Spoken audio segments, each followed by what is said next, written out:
Welcome back ناظرین. وسطی Asia اور یورپی ممالک کی تنظیم SCO شنگھائی تعاون تنظیم کا 2 روزہ اجلاس چین کے شہر تیاجن میں اختتام پذیر ہو گیا. SCO کے سربراہی اجلاس کا اعلامیہ بھی جاری ہوا ہے جس میں پاکستان کے دہشت گردی کے حوالے سے موقف کی تائید کرتے ہوئے جعفر آباد ایکسپریس اور خزدار میں اسکول بس پر حملوں کی شدید مذمت کی گئی. اسی اعلامیہ میں یہ تحریر ہے کہ دہشت گردی کے خلاف جنگ میں دوہرے معیار کو کسی صورت قبول نہیں کیا جائے گا. SCO کے رکن ممالک نے اس بات پر بھی زور دیا کہ اقوام متحدہ کی سلامتی کونسل کی متعلقہ قراردادوں، عالمی انسداد دہشت گردی کی حکمت عملی اور UN کے اصولوں کے مطابق تمام جو ٹیررسٹ آرگنائزیشن ہیں ان کے خلاف مشترکہ اور مؤثر کارروائی کی جائے گی.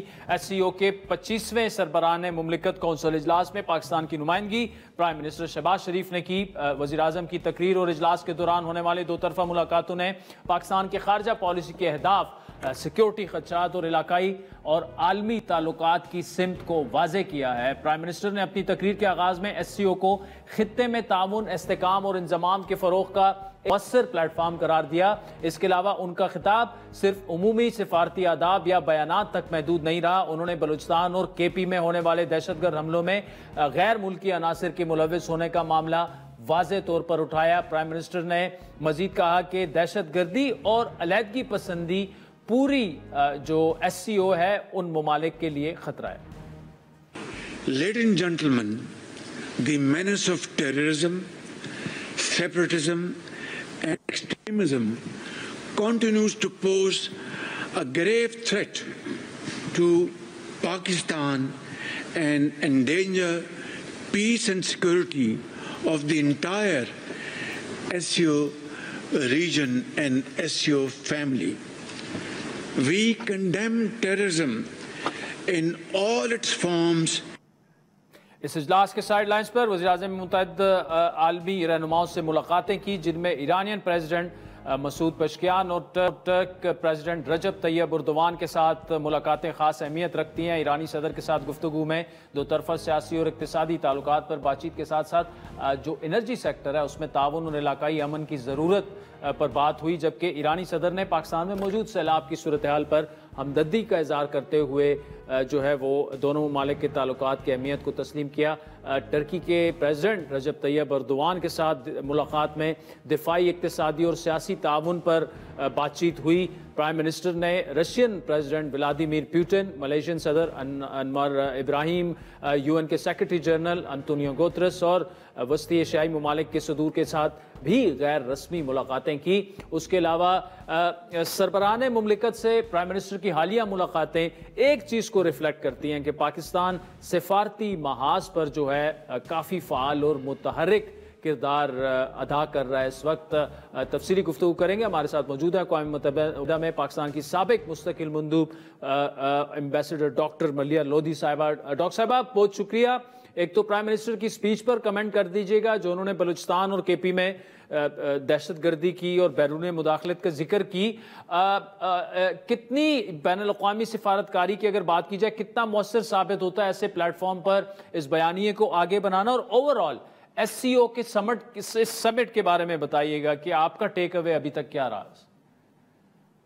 عادل کہ یہ بہت ہی ایک اہم سمٹ تھی بیکاز یہ ایک ایسے وقت پہ ہوئی جبکہ آپ کو معلوم ہے صدر ٹرمپ کی پالیسیز کی وجہ سے دنیا میں آپ کہہ سکتے ہیں ایک طرح سے گلوبل ٹینشنز جو ہیں وہ زیادہ انجینڈر ہوئے ہیں اور آلموسٹ ایوری کنٹری جو ہے اس کو انوائے کیا ہے صدر ٹرمپ نے. تو یہ سمٹ جو ہے میرا خیال ہے براڈر کانٹیکس میں پہلے دیکھنی چاہیے کہ اس کی پھر اہمیت اس لیے بھی ہے کہ چین نے موقع سے فائدہ اٹھا کے ایک آلٹرنیٹ ویژن پریزنٹ کیا for a global order, naan western global order, جس میں کہ کوآپریشن یعنی کہ تعاون پہ ایمفیسس دیا، نہ کہ کانفرنٹیشن پہ، جو کہ ٹرمپ کی پالیسیز کا نتیجہ ہے.